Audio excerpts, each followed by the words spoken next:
How do you feel about the entire event? It's been so well organized, so well planned. What are your thoughts on it? Yes, this is a great platform for a young state of Andhra Pradesh, which is the sunrise state. As you're aware that we have a very enterprising Chief Minister, Chandrababu Naidu Garu. Under his leadership, we are coming forward with textile parks with very good infra, and we are looking towards investors who would like to come and invest in Andhra Pradesh. We are going to create one-point service where they will get all incentives. We have also come out with a textile policy which have better incentives compared to other states. So we are requesting all the entrepreneurs, young entrepreneurs, startups and other big industrialists who are into manufacturing and garmenting and processing to come and have an expansion in Andhra Pradesh. Andhra Pradesh, as you're aware, has an extensive coastline. We have great water and we have pro-government incentives which will help them to grow better and create a economy which is a growth for the GDP. Right. And as everyone can see, this is probably the standout stall out of all the ones that are here.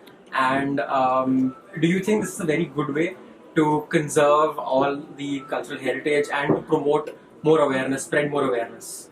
Yeah, not many of us know that Andhra Pradesh stands first in handlooms and handicrafts. We have approximately 34 weaves, which are the most precious heritage and culture of Andhra Pradesh, and which has a story of almost 200-300 years. For example, if you have a weave from Mangalgiri, the weave was started by the king during the famine to create employment for the people there, and the weave had come in. So there's a storyline behind every weave, why the weave has come, why the particular weave, why the particular design is done at that place. So we have a lot of heritage and culture connected to it. And the handicrafts also are very eco-friendly. If you look at the wooden toys, just imagine 200-300 years ago, why did they think of wood?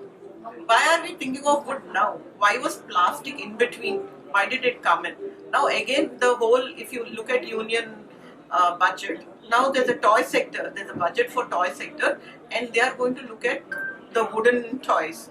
And now handlooms is no more the poor man's clothing. It's the niche clothing, it is the sustainable clothing, the next generation clothing. To preserve this culture to 2047, which is the vision of our Chief Minister, we want to promote handlooms. And the last point I would like to mention is that the second largest employment generation in AP is from handlooms and handicrafts. So we have a big way to go, and this is a good start for all of us.